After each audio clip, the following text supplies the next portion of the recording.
শিল্পী সাহিত্যিকসকলে আমাৰ সমাজখনক যুগে যুগে বাট দেখুৱাই আহিছে।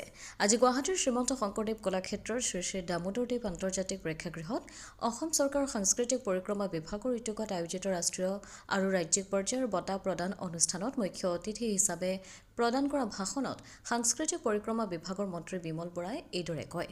শিল্পীসকলক আলোকৰ যাত্ৰী বুলি অভিহিত কৰি মন্ত্ৰী বৰাই শিল্পীসকলে নিজস্ব চিন্তন মননৰ জৰিয়তে নিজৰ সৃষ্টিক বিশ্ব সভালৈ লৈ যায় বুলিও উল্লেখ কৰিছে।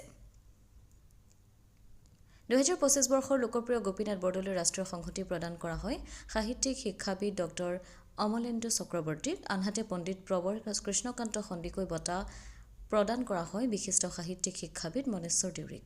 দুয়োগৰাকীকে সাংস্কৃতিক মন্ত্ৰী বিমল বৰাই একোখনকৈ মানপত্ৰ শৰাই, গামোচা আৰু ক্ৰমে 5 আৰু 3 লাখকৈ টকা চেক প্ৰদান কৰে।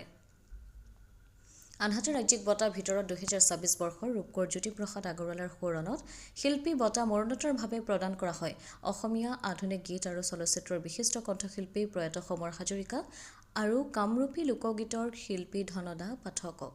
2025 বৰ্ষৰ নটসূৰ্য ফণী শৰ্মা বঁটা আগবঢ়োৱা হয় নাট্যকাৰ কৰুণা ডেকাক। একেটা বৰ্ষৰে ডক্টৰ ভৱেন্দ্ৰনাথ শইকীয়া বঁটা আৰু বিজু ফুকন বঁটা প্ৰদান কৰা হয় ক্ৰমে চলচ্চিত্ৰ পৰিচালক অৰূপ মান্না আৰু সুৰকাৰ তথা সংগীত পৰিচালক অৱনী ৰঞ্জন পাঠকক।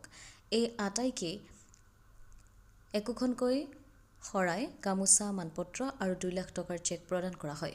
উক্ত অনুষ্ঠানটিতে 80 গৰাকী শিল্পীক নিয়মীয়া শিল্পী পেঞ্চন, 172 গৰাকীক বাৰ্ষিক শিল্পী সন্মান, 5 গৰাকী প্ৰয়াত শিল্পীৰ পৰিয়াললৈ এককালীন সাহায্য প্ৰদান কৰা হয়। বঁটা প্ৰাপকসকলক বঁটা প্ৰদানৰ পূৰ্বে তেওঁলোকৰ জীৱন আৰু কৰ্মৰ ওপৰত যুগুত একোখনকৈ চুটি তথ্যচিত্ৰ অনুষ্ঠানত প্ৰদৰ্শন কৰা হয়। ব্যুৰো ৰিপৰ্ট, অমৃত নিউজ 24/7।